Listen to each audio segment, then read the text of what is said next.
Hey guys, what's up? Eddie Yahoo here with KissAnalog.com, and we have Euler Precision Lab here. The Euler Precision, nice new probe. Okay, this is an active probe. So you might be asking, what is an active probe? Why do we care? Well, the cool thing is these things are always really expensive. And so unless you're in a lab that had a lot of money to buy expensive equipment, you didn't find them. And I rarely see them. I want to say rarely, almost never see them. For one thing, a lot of the engineers in recent decades, they don't even know what they are. So they don't even ask for them. So if you don't know, if you're not aware of a thing, you're not going to get a thing, right? Well, back in the day when labs were much better outfitted, really, every lab I went into, defense industry, super nice labs. More recently, not so much. Okay. So this is a current probe. We're all familiar with those. Okay. It's an active thing. It's, we're passively getting the current through this, but then there's an active amplifier in here. Okay. Your oscilloscope probe, your times 1 times 10, that's a passive thing, right? It's just a filter and a cable, and you compensate it with your scope. Usually you do it one time. But it's not a bad idea to check it every once in a while, especially if you're trying to do really precise measurements and maybe there's some drift. Probably not likely, but maybe. So you can check that. So this guy is a differential probe, right? Now, one way you can tell a differential from a regular probe, like say a single-ended probe, like your oscilloscope probe, the oscilloscope has one probe with a ground lead coming off. A differential has 2 equal sized leads, almost always, okay? So that's one way you can tell a differential from a single-ended, all right? Well, this is an active probe. It's not a differential, it's a single-ended. So what's the deal? How come these things are so expensive back in the past? It's because the goal with the differential, I think we all understand that. You want to isolate yourself from ground. So there's high impedance from the probe to the ground. So you're kind of isolated, okay? The goal of this type of active probe is high frequency. You can take high frequency measurements. You don't interfere with the signal. Whether it's a multimeter or any kind of, just any kind of probe, your oscilloscope probe, when you put that probe down on your circuit, you don't want it to affect your circuit, right? So the reviews I've seen on this, people are really focusing, and even the company itself, they're really focusing on high frequency signals, high impedance. Hey, let's not affect your frequencies. Can you read up to 3 gigahertz with your scope probe? Well, I can't because my scopes can't. If I had a scope that could, it'd be a $20,000 scope. And the probes with it would be very expensive too. Well, this guy, I want to clear the air. I want to give a new life to this because people watching those reviews might think, well, I don't do those kind of frequencies. I'm not doing gigahertz or 2 or 3 gigahertz readings. And if I am, maybe I'll be doing it with a spectrum analyzer or some other kind of instrument, which is fair. But the beauty of this and these active probes, it's like, remember, single-ended, it's like your scope probe, except for your scope probe's passive. This is active. The beauty in this is not just that it does high frequency, because it doesn't add capacitance and stuff to your circuit. You can do those high frequency measurements, but also what it allows you to do, which is very important for, say, a power supply guy, is that it doesn't affect your circuit. It has very little effect. It has like 1 picofarad, maybe even 2 or 3, but like 1 picofarad of capacitance on the tip. So when you touch, and by the way, guys, just an expert tip here. If you're probing certain sensitive parts of your circuit, say on a power supply, switching power supply, you want to be very careful touching the probe down to that circuit. Some very sensitive circuits, you want to put the probe tip on there as you bring up the voltage. Make sure everything comes up just right. You haven't affected the circuit, say a current sense, for instance. Everything seems to be working. If you start bringing up your circuit and it's not acting right, like it's in current limit, it's because your probe just adversely affected that current sense pin, and it might have loaded the pin down. Those pins are high impedance typically, okay? So high impedance circuits usually means low capacitance, low inductance, high resistance, high impedance, okay?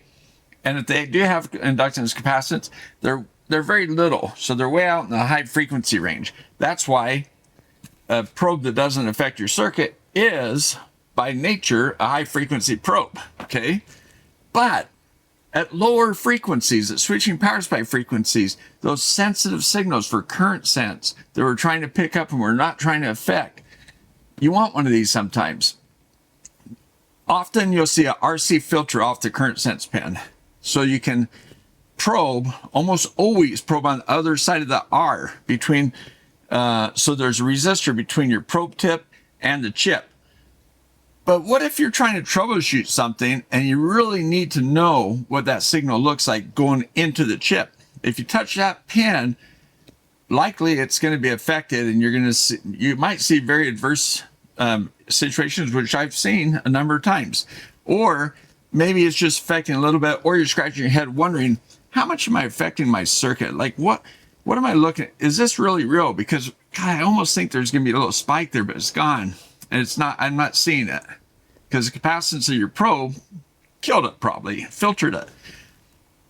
And because of that, your probe doesn't have really high bandwidth. Okay.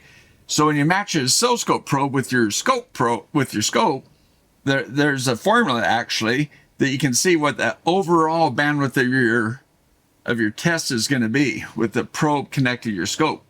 So let's say you have a 100 meg scope. If you put a 300 meg probe on there, even if it's marked as 100 meg, maybe it goes to 300 meg.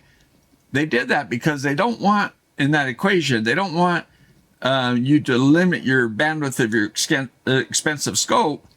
You know, even if it's a $500 scope, you don't want that limited by your $10 or $20 scope probe. I know you're thinking scope probes cost more. I'm going to do a review. I bought probes a while back. I found them through selling some equipment. I've got some probes I wanted to show you guys. Probes shouldn't cost a lot of money. Passive probes. All right. So guys, here I'm going to show you a picture of what this probe looks like right here, okay? It's a cool looking probe. It's different than what you've seen. Power button right on the probe, right? There's a battery. There's an 18650 in there, right? You guys are already liking that. So one thing about active probes, like let's say my differential probe, I take a USB and I put 5 volts in that. Sometimes I'm wondering, is that 5 volts USB power low noise? A lot of scopes have a USB power thing right on the output. And then I'm like, you know, I need to do some measurements on these things and see how clean they are. And some of those USB power cables have ferrite beads in them, which I like that idea because should be cleaning up some high frequency. Anyway, you know, I always kind of wonder, but in this case, we got a battery. Why'd they do that? Because they don't want you to wonder. And they want this to be high frequency, low noise, and all that stuff. So one thing that's cool with this, in some instruments that have batteries that you have to charge, they don't allow you to charge them at the same time you're using them because can be electrical safety issues there. In the case of this guy, there's none, okay? So you can actually charge it while you're using it, okay? Might be interesting to charge it. Now, the one thing is, even if the power coming into it is clean, once it's charging, the charging circuitry might not be super clean. So it'd be interesting to take your measurement with the battery by itself and then plug in the charger just to see if there's any effect. Just, you know, if you have a real clean measurement, just to do that just for future reference. So when you're troubleshooting or doing something, you would know. Now, this is a nice case, right? Guys, I want to show you something. This is how important I think active probes are. I have a Tektronix probe, okay? This guy here you can buy used, fairly inexpensive now. I'm going to bring the camera over, show you what's inside this. I think you'll find it interesting. Check it out. Pretty cool, huh? Let's look inside this box. Yeah, I can't believe the this plastic's held up this long, but the foam kind of got broken up a little bit. But yeah, so this is the power supply. It is actually kind of heavy. Okay, that's the power supply. And yeah, it's funny how heavy that is. And here is the amplifier. Okay, this plugs in your probe, or your scope, sorry. And so this is go in there and calibrate internal adjustments. That's back in the day when calibrations actually involved pots and stuff. And this guy is, you put it on your scope and then you tighten it down with that, because it's kind of heavy, so that's why it's made that way. Oh, let me show you the other side. So this is, it says FET Probe offset. So this is where you can adjust your offset and stuff like that. Okay, it's a plus minus 12 volt supply in there, so it's you know, an amplifier that can swing both ways. Now you can see all the little tips down in here. Okay, and then everything's wrapped around here. You know, one thing that's common with all these probes is they always have a thing like this where you wrap around, but the probes always pop out. So they got to come up with a different way to do that. So it does have these very nice connectors. Okay, somebody drew a little line there so they could line it up real easy and plug it in. But yeah, so they're powered cables, right? So now here's just a little adapter tip. Okay, it has a little protective thing. Here's a ×10. There's a little weight to it. Okay, set connection there. Okay, and there's a ×100. Okay, so, and it has a little protective cap on that guy. I guess that one was lost. I don't see it down in here, but here's a little ground strap. So if you want to just slip it over, I'd like to see actually something like that for this other one, you know, where if you didn't have to do high frequency measurements, you could just use it like a probe, like a scope probe. Okay, so here's the thing. It says 4 picofarads there. So that's what you get in the kit. Check it out, another one. So here's the other one. Yeah, this one is clean inside, it's not broken, the foam, but I'm missing the little tip there. It does have some adapters down here. Here's one that I think is kind of cool. So you can put this on and you have a little ground tip, and that's like on a spring. I'd like to see something like that with 2 springy things for the other one. So that way you can keep tension if you want to handhold. I'd like to have the option to handhold. Here's a little adapter here to put around the cable to hold some of these things. So, all right. Well, anyway, that's my backup. One thing about high-speed circuits, like RF circuits and that, you're finding all these weird connectors and cables and stuff, right? We're going to talk about that in just a moment. So you're going to find that in this guy, all right? And I'm going to show you that in just a moment. The reason I bring it up right now is because like your spectrum analyzers and those kind of instruments, the voltage input is much different than on your oscilloscope, okay? Where your scope, you can go up to 600 volts with your scope probes and that. With these kind of instruments, you can't do that. Usually they're really low voltage. This Tektronix, with the probe itself, okay? With the probe itself, it's only 1 volt. But then they have these adapter tips that you got a 10x adapter tip, a 100x adapter tip, okay? So now with your scope probe on your oscilloscope, I've thought in the past, well, what if I use a 100x probe? Then I have more impedance and I won't affect my circuit. Problem is now the signal you're looking at is divided down, instead of by 10, now it's divided down by 100, right? So it's getting really small. So now the noise floor of your scope is going to start adding to the signal you're looking at. So that's the problem with that. But with these, you don't have that problem. They're designed, there's an active circuit. Hey, I'm going to show you, here, let's come over, take a look inside this box, just so you can see what we're looking at. And then I'm going to show you the schematic of this, okay? I think you might find that interesting. Let's do it. Okay, guys, we're going to go quick through this Tektronix instruction manual, P6045 probe. That's the probe and amplifier. There's the specs on it.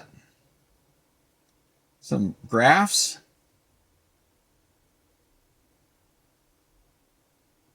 All right, guys, some information about how the input works.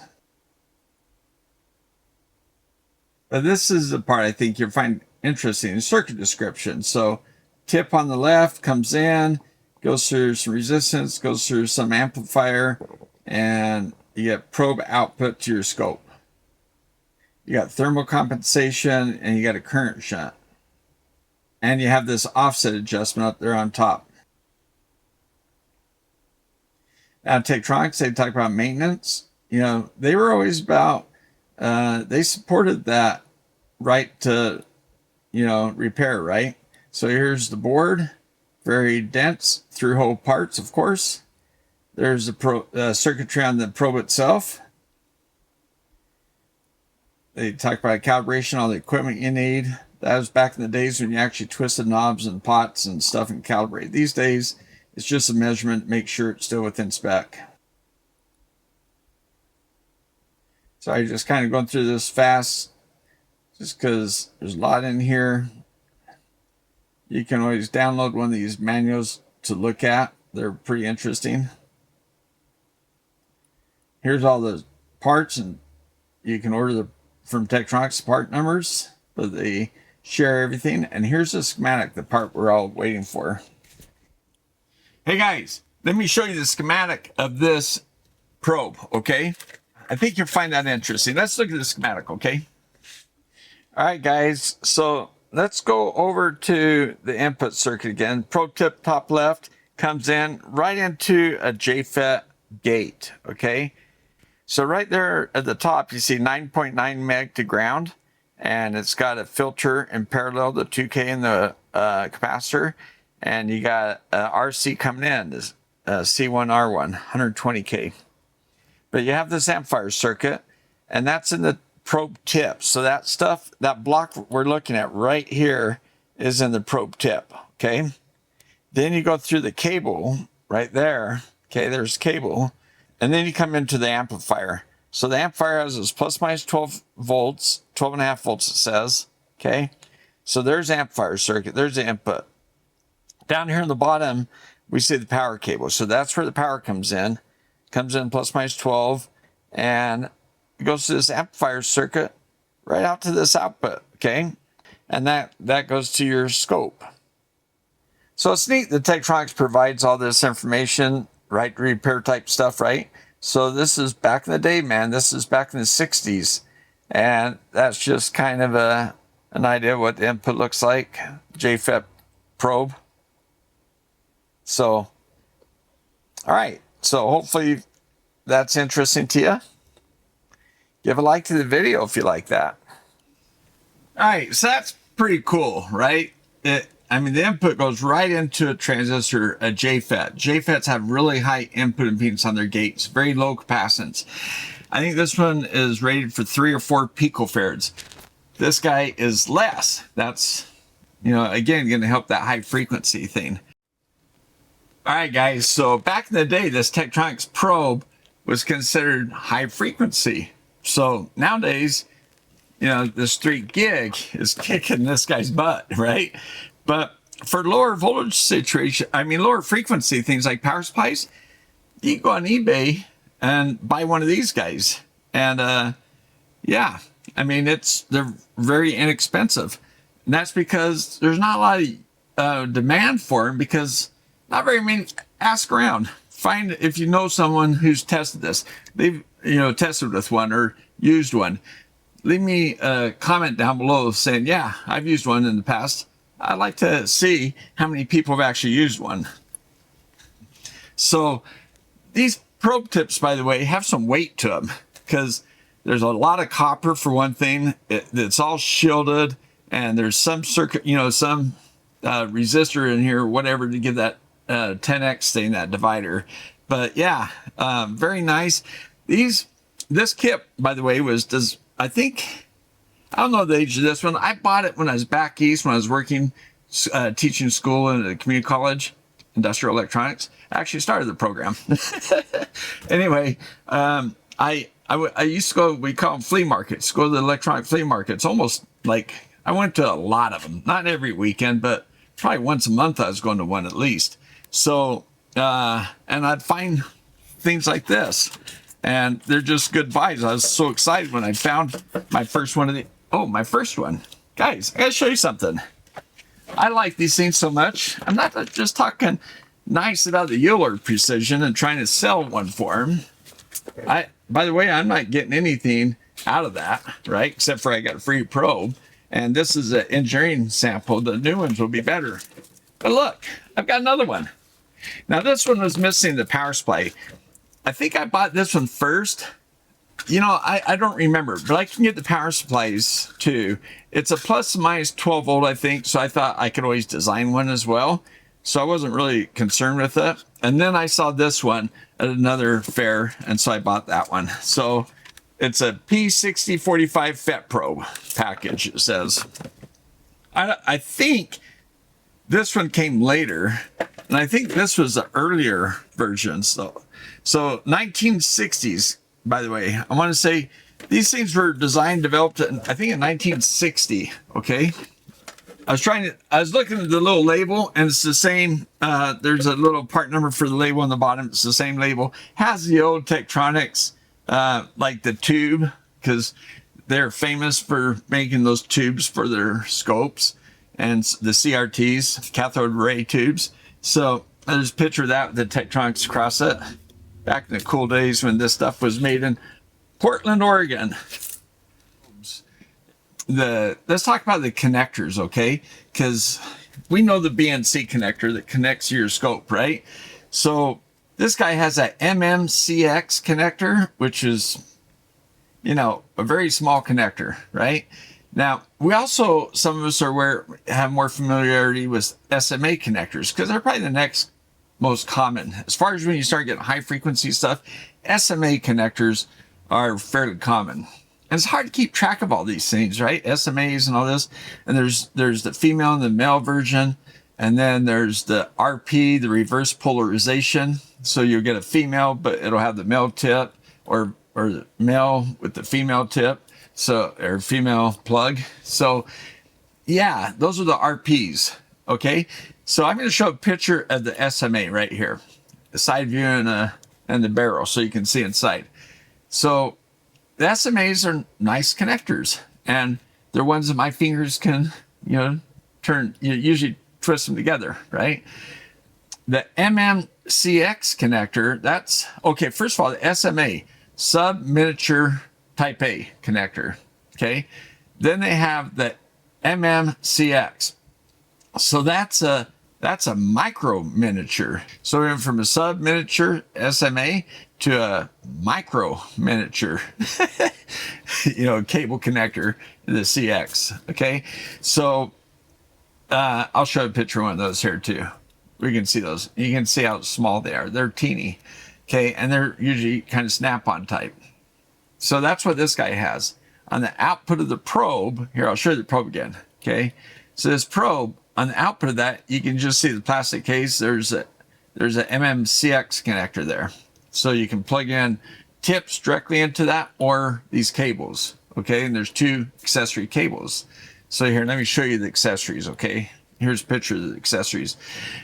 One of those cables is the MMCX connector to MMCX. It just gives you a cable. Okay. The other one. Okay, guys, I'm going to show you some more pictures here. There's the two different cables you get, and then you get a little PCB board with the MMCX connector on it, okay? So that way you can connect it up, and that PCB connector, you can have whatever solder to those pads you want to, some test leads, okay? So, and then you get those flex leads, and they have the MMCX connector on the end. And on the other end, those little things that's meant to be soldered down to a board. Okay. So now here's the other thing is when you're taking these really precise measurements, when you're holding a scope probe, you ever, like me, like slide off it or do something? Well, you want to be very, very careful. Like when I'm reading a current sense pen, I'm supporting my hand and I'm being super careful. Well, now, hey, I'm back. So now we have these helping hand things, right? They're magnets with these nice bases. I've got a really nice setup that I want to show you. I got a review for you. But this one here also sent to me free. I'll put a link down below for this. This nice strong spring. I've been using this. Very handy. I like the design of this one. I got to get the big set and see what I like. But anyway, you can put your probe in this. The only drawback on this I've found so far, there's been a couple times where I've had to put it on top of a box because I want it to hold something a little higher. So yeah, it'd be cool to have a taller version so I could clip up here. So that'd be kind of cool. Anyway, this guy right here, you can use to hold your probe. So that way you can get your probe where you want it, clip it down on this, and then hands-free. You guys probably can't see where I put that, can you? It's up there. Anyway, all right, so this thing comes with the tripod, okay? That way you can put your probe on it, set it where you want, especially if you're soldering it down. Then you don't have to, you can go hands-free, power up your circuit, do whatever, and you know, any kind of influence your hands might have on the measurement, you know, we're kind of like big antennas, right? So all that's gone. Now you can look at your signal with high impedance, and your probe's not going to affect your circuit. You know, just like I said, your multimeters, all this stuff, when we touch our circuit, we want it to be like transparent. We don't want our probing to affect the circuit, right? So yeah, that's the big beauty of this, what I see, where a lot of people, I think pretty much everybody's focusing on the high frequency aspect, where to me, I'm not doing high frequency. And a lot of those people reviewing are having a hard time showing the high frequency because not a lot of us have stuff to go out to 3 gigahertz. I mean, you got some radios, right? But even them. So depending on what band of radio we're talking about. Anyway, so there you go. That's what I think the beauty of this probe is. Okay, here, let me show you. I'm going to go through a data sheet with you on this, and we're going to just talk about some highlights. I'm going to kind of go through it. I'm going to scroll through it. You guys can pause it where you want. I'm going to scroll through and just stop and talk about a few points. Let's do it. And then, by the way, there's a block diagram I'm going to show at the end. Okay, kind of show you the block diagram, the circuit, the topology, how they did this. Let's go ahead and jump in and do that. All right, guys, so we're looking at the user manual, okay? I'm just going to scroll through this kind of quickly just to kind of give you an idea. Okay, we got safety instructions, first steps, mechanical dimensions, accessories, battery information about, you know, how the coding of the light works and how to replace batteries, so on. Probe operation, specifications. Limited warranty up to 1 year. They don't want to cover mistakes people have made using it, but, you know. All right, so that's all this information, just kind of scrolling through it. All right, guys, so it's open source software licenses, which is really cool. Right to repair too, which is really cool. So they have schematics and stuff that they can send you. Safety instructions. Talk about the, you know, all kinds of safety stuff. And it's good to read these, especially on a probe that you're not used to using. There's what a kit looks like. And there's 2 different ways the kit's outfitted. And there's the list of what you get with each one, all the adapters and all that kind of stuff. You might not need all that. You might have your own. So here's a functional check they do. Mechanical dimensions, okay? And here's our accessories, okay? So you can see the little kit. It's nice that they give you that little box to put stuff in. Battery information is 18650, 3400 milliamp hour battery. It's a Panasonic. Okay, so they talk about charging, replacing. There's what it looks like inside. And here's some precautions. Probe operation. Here's the battery check level. 1 blink, 2 blinks, 3 blinks, 4 blinks. So depending, you know, once you plug it in, it'll tell you how it's doing. When you first get it, you'll want to plug it in and charge it because, you know, there's rules on discharging the batteries, sending batteries with.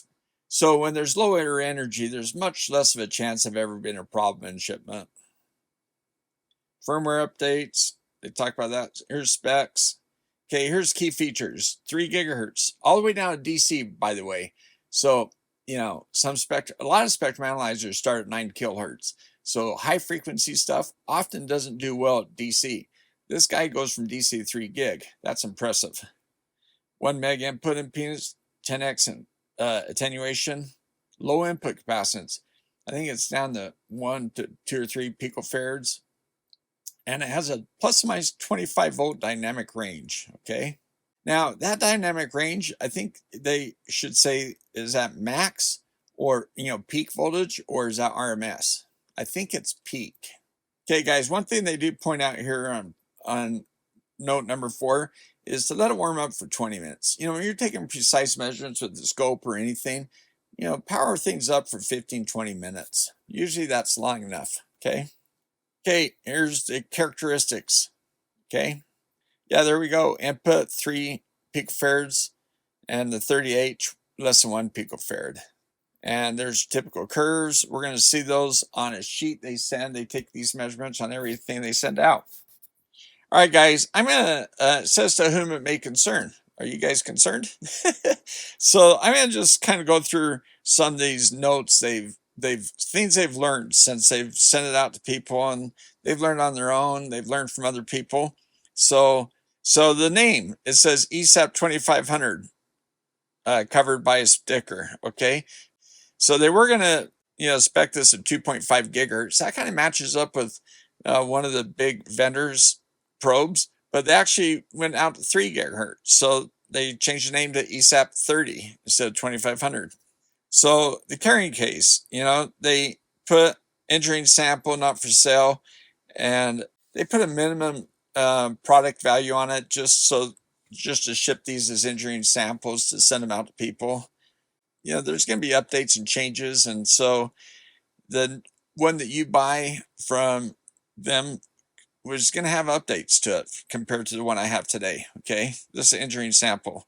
Now here's the PCB. You can see they've made some highlights about some things they're going to correct. Okay, so the MMCX input connection, and they talk about the capacitance you get from just having connectors. So they're going to have ones, they can lower that even more by changing that up. So there's going to be 2 options. Okay, and that's what that's all about. The flex PCBs, that's kind of a cool touch, kind of a cool idea. So there's some ideas. The housing, it's 3D printed. They're going to do some stuff. I think they're going to do some stuff to improve the shielding. The tripod thing, I think they're going to improve on. So I imagine, like, who knows, by the time they ship this, it could look it might look the same as mine, but if you look close, you might see some big differences. They're talking about foam. Even the foam, they're taking a close look. These guys, this is from Switzerland. These guys, they're like the Germans. Hopefully that doesn't offend them, but what I mean is that these guys like the Swiss watches, their attention to detail is unsurpassed, I think. So anyway, software bugs, things like that. So that's just an update. I mean, that's just to give you an idea of the kind of input they're getting, the minor details they're answering or they're responding to, and that kind of stuff. Okay, guys, so this is something you're probably interested in. This is the block diagram. I mean, there's a lot of stuff going on, right? I'm going to zoom in on the front part. Okay, this is the battery, goes through resettable fuse. You got a reverse polarity protection, okay? And it breaks off into 2 reverse polarity protections with a high side switch, okay? The top block, you see charge out's going out. So there's a charging IC and it's talking to the input. That's the charging circuit. So the top block goes out, the bottom block is going in, okay? So then you can see a switch off to the right, an enable switch, another connection up to the V bus, to the USB-C connector, and there's the IC down here at the bottom with EEPROM. So here's the IC at the bottom with EEPROM and the LEDs, okay? Then off to the right, we have the boost converter, low pass filter, and LDOs. It's a linear dropout regulator. And then down the bottom, we have our MMCX connector out, with an amplifier, okay? So there you go, guys. Now you can imagine that amplifier circuit's probably going to be different than Tektronix for sure. It's going to be more updated, maybe some op amps in there, JFET op amps, things like that. But anyway, in essence, it'll be something like the Tektronix. It'd be an amplifier circuit with plus minus voltages.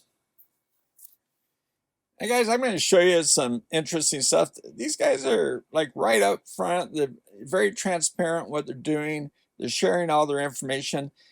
They had 1 year development. They more than 10 different front end designs. They achieved their goal. It sounds like they surpassed it. They wanted 2500 2.5 gigahertz and they got 3 gigahertz. So yeah, that's nice to surpass your goal.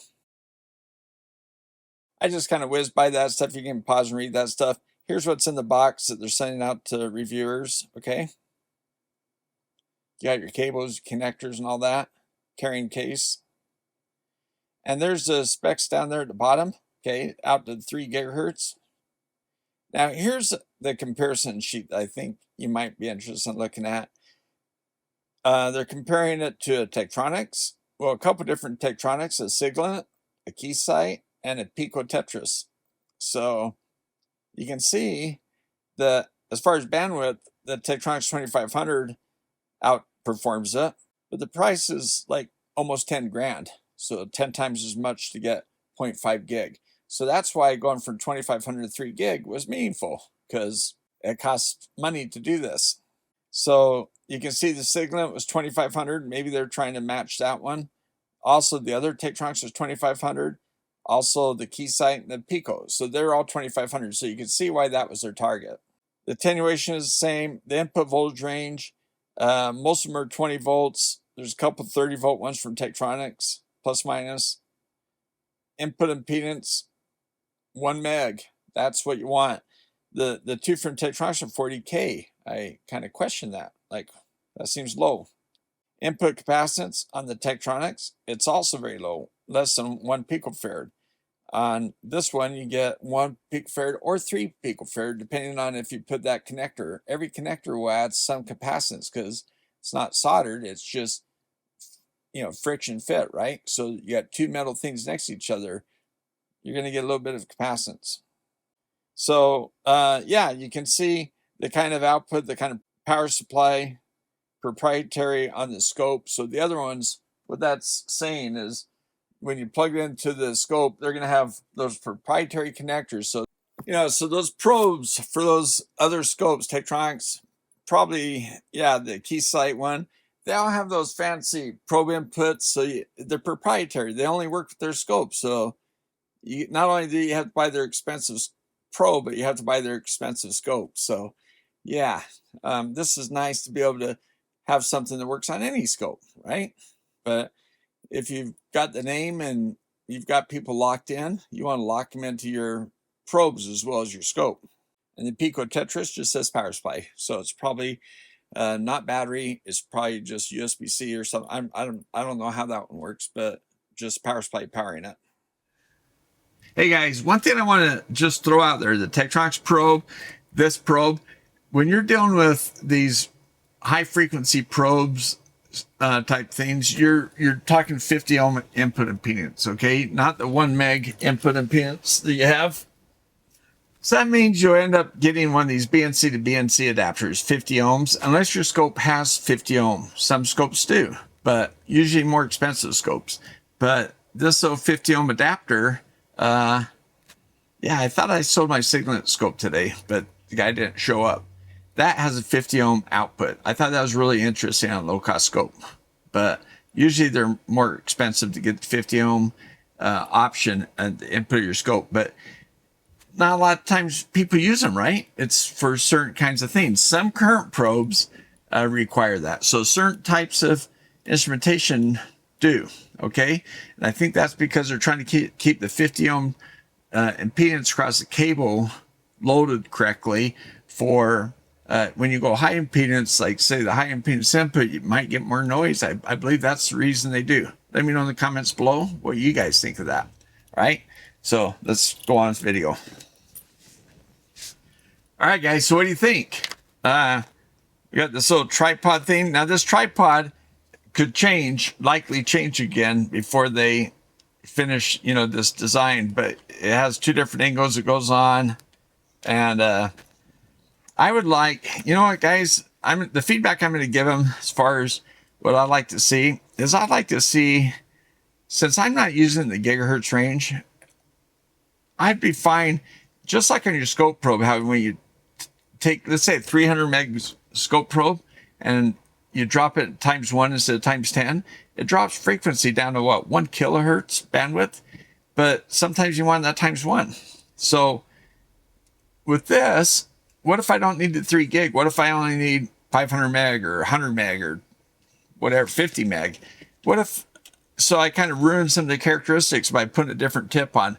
What I'm getting to is I'd like to be able to use it like a scope probe, like for the kind of stuff I'm doing, which I believe there's a lot more customers out there that if they knew how valuable and how useful these are for probing sensitive circuits, I think they could sell a lot more of them to people like me. And like this probe back here, I mean, I have that just because of this kind of stuff. I don't use it that often, but I have 2 of them just in case I need one. And I wanted the backup. That's why I got 2 of them. So yeah, I find there's use for these. But yeah, so I'm thinking like, what if there's just a connector, the MMCX, that was just like a pencil, like a pin, you know, where I could just stab the pad or the leg of the pin that I'm trying to, say, a current sense pin on a chip. I could just kind of touch that, and then maybe even have a ground probe coming off of that where I could just ground it as close as I can. It might not be very close even. So if I had the fork thing where I could go down like a fork across the capacitor, that'd be cool. So that would be one adapter, like maybe 2 pins come off. One's the ground, one's the, you know, the plus. And then maybe one with where you maybe put a ground strap on that pin where you can reach over where you need to ground, and then you can still tap. I think that, for me, I would see that making this guy a lot more useful, versus I might be too lazy to solder those guys down to the, especially if I'm looking at the IC pin, the current sense pin, unless I gave myself a pad, I might be able to go to the resistor, the pad of the resistor, and solder one of those down on that. So I could probably do that. But I think you guys are feeling me, right? Give your comments down below. Tell me what you think. Are you gonna, you know, if you're interested in this, would it be for the gigahertz speed, or would it be good for the high impedance transparency of the measurement? You know, where you're basically invisible, you're not upsetting the circuit. Which one do you think you'd see yourself more likely to use this? Or is the price just too high, like for a lot of us to need one of these? I think if you're doing power supply stuff, troubleshooting power supplies and that, then, you know, you might want to get one of these little nice gadgets made in Switzerland even. So, yeah, I don't know. Let me know what you guys think in the comments below.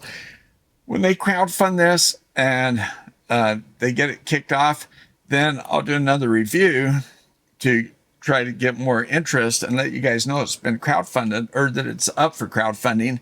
And I bought some adapters for this so I can take some measurements, and we'll do that video, okay?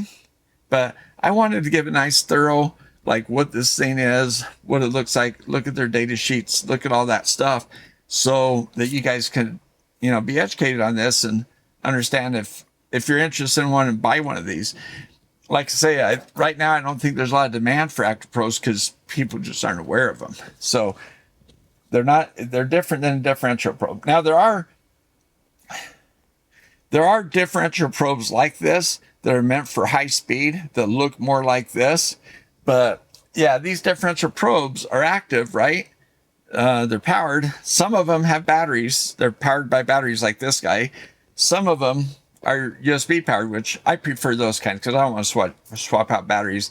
And so far I haven't found a test where I've seen a problem with that. So, but I do want to look into that a little bit more, test the USB power and see if it does make a difference. But all right, guys, this has been a longer video than I wanted, but I just want to give you a good, complete look at what this is. So thanks, Euler Precision, for sending this out. Nice box, by the way. Yeah, I like the sliding things. It's nicer than these 2 old boxes. They've come a long ways in these kind of probe boxes, right? So I like the size, compact size. And it would be nice, by the way, just one more input to Euler. Even though this is small compact, it would be nice to have a little cutout somewhere. So there is a little plastic box where all the tips go, but it'd be nice to see that expanded a little bit if it's possible. So maybe the coil wraps around a little bit bigger, just so, because I can see myself putting more little adapters in there, but I don't know. I'm getting picky at this point. 2 thumbs up to Euler. Thanks so much, guys. Appreciate it. All right, guys. Let me know what you think. Thumbs up the video if you liked it. That helps the channel a lot. Share it. Subscribe if you haven't done so. Appreciate that. And we'll see you next time.